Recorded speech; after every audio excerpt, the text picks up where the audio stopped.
All right, guys, what's going on? Welcome back to the Everything College Football Podcast. Today, me and Nick will be doing our 2024 preview and prediction for the Illinois Fighting Illini. The coaching staff, largely the same staff that was in place a season ago. Brett Bielema back for his fourth year. Third year in the role for Barry Looney Jr. as the offensive coordinator, and Aaron Henry, second season as defensive coordinator. Last year, they regressed, going 5-7, losing 3 games by 1 score. They did have 4 players drafted in April, a pretty impressive mark for this ball club. Look at the offensive side of the ball. A big reason why this team underperformed a season ago is they were just not very good on the offensive side until John Paddock took over.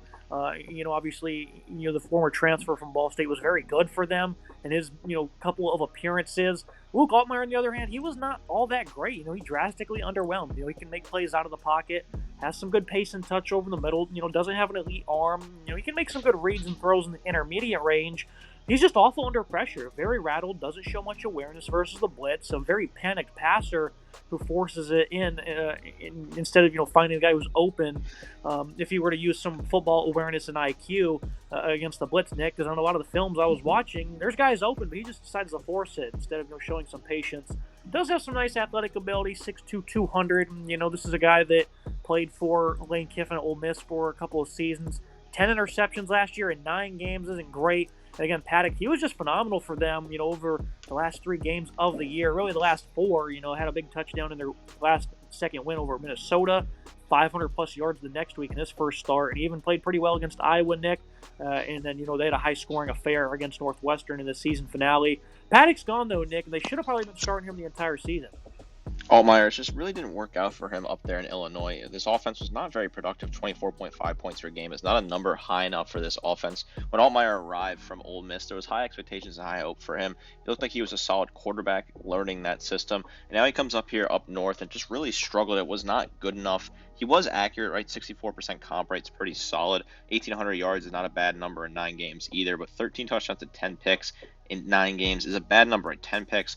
Very much like you alluded to, forces the ball a lot, seems to be really have happy feet in the pocket, makes bad decisions, gets sacked, looks uncomfortable under pressure, and that's really not worked out well for him. John Paddock was a lot better during his starts at the end of the season and during his full game time, but now the keys go to Altmaier, right? He has a full season of practice. You have to try and figure out something to change with this offense because he's the one taking over here, and he's got to step up big time. He needs to have a really good season to improve this offense.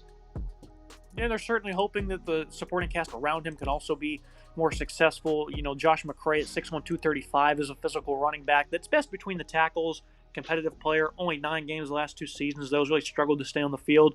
Caden Feagin, some nice wiggle for being 250 pounds. Has some good speed and acceleration for also being a power guy. He housed a 54-yard swing pass reception against Minnesota, for example. So I think this is a very good player in Feagin. 30-year player in Aiden Lowry. Figures to be the third-string running back. None of these guys played double-figure games. The top 2 both had injuries, so durability is a current concern with the limited depth. But I do like, again, Caden is a pretty nice young player. Only 126 yards on the ground last year, only 12 touchdowns. Nick, this run game really wasn't all that productive, and it certainly made things a lot harder. They only had 2 games of over 200 yards against FAU and Wisconsin. So the running game wasn't all that spectacular for them. You think it can improve, especially if they can stay healthy. Bad quarterback play and a bad running back performance will really hamper your offenses. That's 2 very key parts there. I do think there are some solid players here. I think McCray is a very underrated player that is really solid when healthy. He just has those major health problems that are really bothering him. That's not his fault entirely, but I hope he can stay healthy this year and figure it out. 156 yards for him and 2 scores in 5 games. I think he'd be a really effective back if he stays fully healthy. I like him a lot. I do think he's an underrated player in college football. Feagin, 438 yards on the ground and 2 scores last year for him, plus the 9 receptions, including a touchdown. So he's a bit of a player that you can use in different sort of setups, different role, really solid, either your number 1 back, your number 2 back. He was just a freshman last year, so got some good experience and picked up some nice yardage on the ground. I like him to take over and be a really solid back for this offense. I think these 2 backs together, if they're on the field together and fully healthy, they're really solid and can really work together to develop a strong 1-2 punch. But right now I'm cautious about it because I haven't really seen much out of either of them. They haven't played a whole lot, and if they can stay healthy and be fully productive for this offense, I want to see what that looks like. You look at the wide receiver room, one that I thought last year was incredibly talented, and obviously they lose a lot of those guys. Veteran Pat Bryant has really established himself as a quality pass catcher. Only 2 career games of 100-plus yards, though. Was primarily an outside wide receiver. Malik Elzy, a 4-star in last year's class. Well-developed lower body. Solid route runner with some suddenness. promising talent there. Added Mario Sanders from Iowa Community College, a dynamic athlete with some speed. They think will be the slot, but it has this versatility. Also snagged Michael Bartolotta from the same school, 6'2", 200. Ashton Hollins had a nice game versus Indiana late in the year at 6'5", 190. A guy that should see plenty of time at the Z. Hank Beatty caught a few passes early in the season, not much after that. And again, the wide receiver room suffers some big losses, but they do have a few young prospects that can become quality players. Cole Rusk at tight end was good for Murray State last year. Nice size, 6'6", 252. Only one drop on 54 targets. And then a late addition just a couple of days ago, Nick, looks like they picked up Zachary Franklin from Ole Miss. Obviously, he didn't play much last year, really at all for Ole Miss. But in 22 and 21, he had back-to-back 1,000-yard seasons, combined 27 touchdowns over those 2 years for UTSA. This is a legit ball player. Obviously, a forgotten one. Things didn't work out for the Rebels, but one that's probably going to quietly be leaned on this season. Zachary Franklin could be a really incredible add for this offense. 6'1", 185, was really solid at UTSA. You rattled off some stats there. Was a really incredible player, a product out of Texas. Went to Ole Miss, didn't really work out. We thought he was going to be a star for the Rebels last year.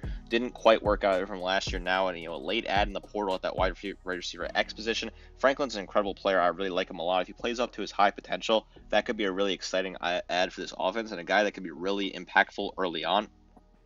Mario Sanders is a solid add out of the JUCO level, playing in the slot. Very versatile player, solid player top to bottom. Pat Bryant, 560 yards receiving last year, 13 yards per grab, and 7 scores for him as the top returning receiver. Hank Beatty, Malik Easy also had a few grabs. Easy had a touchdown, so you return that production as well. They added some other players out of the portal.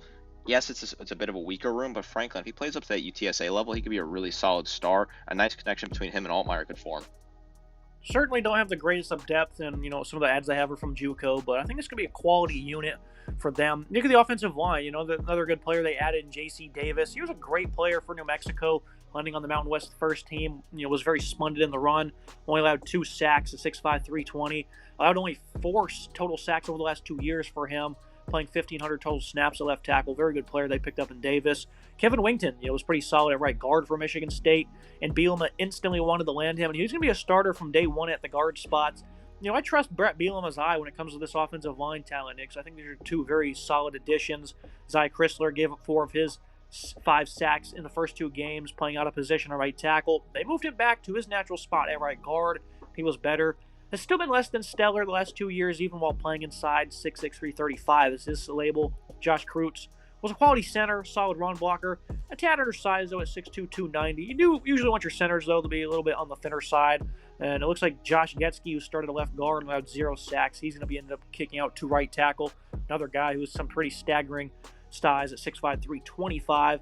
The alternates, they don't have experience, but they also have, a boatload of, abilities. 6'9", 310 is Magnus Mahler. That's an incredible height. Brandon Henderson at 6'5", 335. Hunter Whitenack at 6'7", 350. Right tackle has been a revolving door, for this team the last couple of seasons.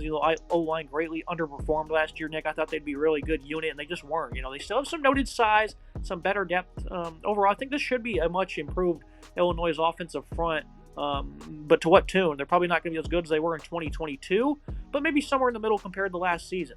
I do think Magnus Moller is an interesting player to look at. 6'8", 300 pounds, product out of Denmark. Played football in Denmark before coming to the United States, a 3-star recruit out of high school. Kind of a unique player to have on your roster. I do like the size on him. He might get some rotational time at right tackle, again, with Josh Getsky rotating potentially out. I think Getsky is a good player, although you move him potentially in at guard, move him around. You can put Moeller at right tackle full time. I think there's a lot of versatility with that right side in particular. A lot of question marks though, because it has been a very rotational heavy unit. Josh Krutzy at center, I think is a really solid player. You plug him in there, I think he's a really good player. A bit undersized, but still a solid player. The 2 ads on the left side, I do like both of them in Wington and Davis. 2 guys that have experience. One has a Big Ten experience, the other has some experience at New Mexico. Some quality starts there. This is a room that has some nice depth, has some solid pieces overall, in my opinion, and is not too terrible at offensive line. Yeah, since Alex Pogzewski departed in 2022, they just haven't been all that great. And obviously, that was only 1 year, but they had a lot of up and down last year at that position. The verdict for me on this offense, and they really disappointed last year. It really showed its potential once a different QB was under center. As Paddock was just impressive over the last 4 games. Problem is, we're back to square one with Altmaier, but this time with a less talented group of pass catchers and an offensive line, they'll be marginally better at best. plenty of youth at pass catcher will restore some hope. And I like Fagan at running back. This just seems like a scratch in a unit that will struggle unless Altmaier put in a lot of work this offseason to improve. We'll have to wait and see. But overall, I don't think that, the ceilings is going to be all that high on this side of the ball. Look at the defense, another unit that, again, really kind of struggled, allowed over 29 points per game after being one of the nation's best units 2 seasons ago. And, they largely had some of the same players, They returned 5 starters this year. Johnny Newton, of course, departs. They do return 4 of their top 5 tacklers. And this unit did settle down a good bit after a first month of September. They just lacked consistency. Some speculation that the same style of defense for 3 years running is starting to hurt them. And they'll need to bring more variety to the table. This run defense was good, though. Only allowed 200-plus once, and that was against Kansas early on in the season. They didn't generate much pass rush from the front outside of Johnny Newton. Alex Bray didn't play much last year. He's going to step into a starting defensive end role. Terrell Edwards is 6'2", 320. Didn't quite have the stamina to play consistent snaps, but he was a good run stopper at the nose. NC Sledge arrives from 2 years of not seeing the field at Auburn to back him up. Keith Randolph, well, I thought he was just a bitter disappointment, but he's a big loss at the end of the day. Dennis Briggs, a 290-pounder, was a respectable rotational piece at D tackle for Florida State. And then Jeremiah Warren, a redshirt freshman, is going to compete with him for playing time. And then Gentle Hunt from FAMU was a pretty good run stopper over the past 3 years. Pretty undersized, though, 5'11", 290. Anthony John, a 6-year player from Youngstown State. They're hoping, he can provide some nice depth. What do you make of this D-line, Nick? Because it's hard to imagine them playing better than they did last year because they aren't exactly equipped to replace a high-level player on the interior. And at the same time, they had another high-level player who just flat out disappointed. I worry about this defensive line. I think it's a very weak unit. I wonder where the sacks are going to come from. I wonder where the pass rush is going to come from. Johnny Newton was a big part of that, and they really just don't return enough talent, in my opinion, to say this is going to be a good pass rushing unit. They don't really have the guys to get after the quarterback in the backfield. Edwards is a decent player, 13 total tackles for him, plus a half a tackle for loss and half a sack last year. But outside of that, the production really does drop off very quickly. Bray didn't play a whole lot last year, only had 2 total tackles. He's going to be a big starting player for this team. They bring in Briggs, they bring in Sledge. What are they going to look like? Jeremiah Warren, there's another guy that they returned from last year. He had made a few appearances, but overall, I think this is a very weak unit. Front part of this defense is extremely weak, in my opinion, and a huge question mark for me. Yeah, that's a great question you asked, Nick. Where's the pass rush going to come from? And I have a good answer for you. It's these outside linebackers. These guys are going to be crucial in amping up the production, and they have good ones. These guys are plenty capable. Felt Self Coleman would break out last year, and he didn't exactly, but is coming off a career best season at the end of the day. The guy was impressive length of good first step, nice pursuit at 6'5", 245, only missed 3 tackles all year. Gabe Jackus, 2 straight really solid years for him off the edge. A guy has good power. Depth isn't all that great. James Kreutz saw a little bit of time, but nothing great. Daniel Brown from the JUCO is the only portal out of this linebacking core. Ryan Mead, a super senior, provides depth. In Canada, Udalunga was a quite solid player, run support. He was able to gain lots of experience. They're pretty happy with the starting backers, and that includes Dylan Rizek, who in the middle was great for them. Shows good lateral movement, real bouncy feet. They're always seem to be moving. Proved to be a really good run defender late in the year. Shows nice physicality, especially with his wrapping up ability. He was never really a liability in coverage. Still forced 4 fumbles as well. Lots of growth on the table. You're wondering how this D-line is going to perform, Nick, and if they slouch, I think these linebackers are well equipped to step up, but they're going to have a lot of heavy lifting on their hands. I do like this linebacking unit a lot. I think they can step up, but how much of that slack can they pick up? That's what I wonder. Are they going to be able to get enough sacks to offset the loss of production on the offensive line? Coleman, a really solid player at linebacker, 50 total tackles, 9 tackles for loss, and 6 sacks, top returning numbers, and both departments there, plus 4 pass breakups. Coleman's a really good general on this field. You move him around, really versatile player, most likely going to play on that right side again. A really good player, top to bottom. I like him a whole lot. I think he's a really fun player. I think there's some seriously other talented linebackers in this group that I look at. I think Dylan Rosick is a solid player that could really step up this year. He was the top tackler last year, 82 total tackles, 7.5 tackles for loss, plus 1 sack, 3 pass breakups, 4 first forced fumbles. If you return your top tackler, I always like to see that. I think Kiana Ogadula is a really solid player as well, 37 total tackles, 4 tackles for loss, and 1 sack for him. So good good depth there in this 3 linebacker setup here.